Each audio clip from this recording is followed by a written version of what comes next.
Hey, it's the Heavy Five. Yes, this is a music channel, but I am also a movie nerd.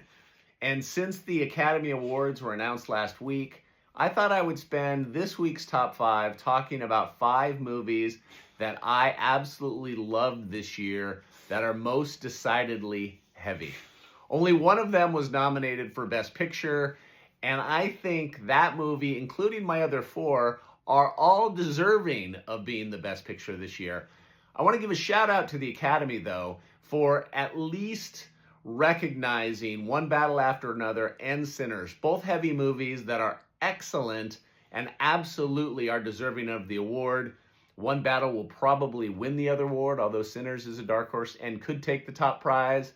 But I'm going to talk about five movies that I think are better than those two. I shouldn't say better.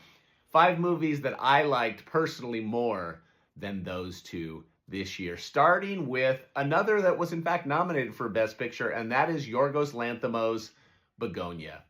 A great movie that takes sort of multiple genres, blends it into one, and spits it out the way only the crazed Greek director of The Lobster and The Favorite could. It's a hostage movie, it is a torture movie, it is a alien invasion movie, but most of all, it is a highly entertaining critique of today's fear culture and concern over the differences in individuals and what extent people will go to figure out what makes people different. Great, great movie. At number four, I'm going to go with No Other Choice. Park Chan-wook's really twisted movie about the workforce, unemployment, male identity, AI's invasion into the workforce, and the lengths that people will go to provide for their family and maintain their identity.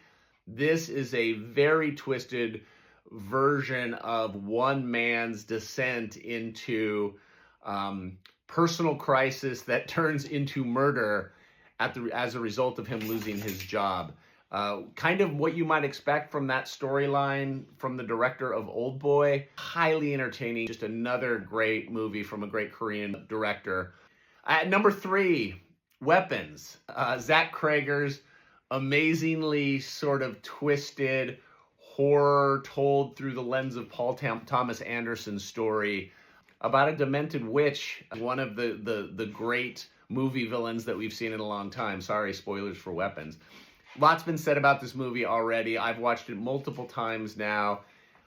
Highly entertaining, and I mean, just a super fun movie. At number two, 28 Days Later. Danny Boyle and writer Alex Garland have done it again. The emotional successor, the storyline successor, I guess, to 28 Days Later, with apologies to 28 Weeks Later. Just a really compelling, scary, and thought-provoking zombie movie, which of course features the great Ralph Fiennes, who, in my opinion, makes every movie he's in better.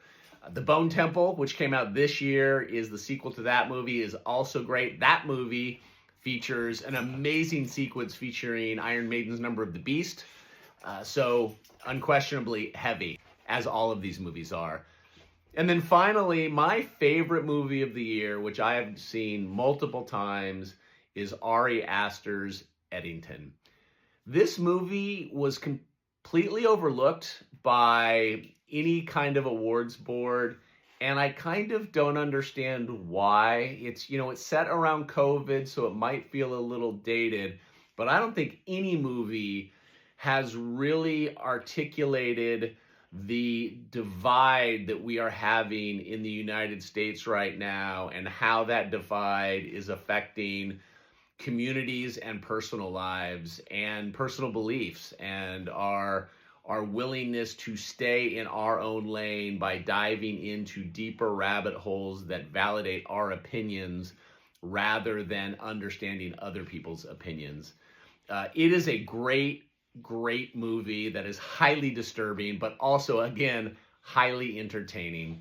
So that's my top five. I think all five of those movies deserved serious Academy consideration. They are fun, they are intense, they are documents of our time, They are criticisms. And above all, they are fucking entertaining. So go check out Begonia, No Other Choice, Weapons, 28 Years Later, and Eddington, and tell me those movies aren't heavy.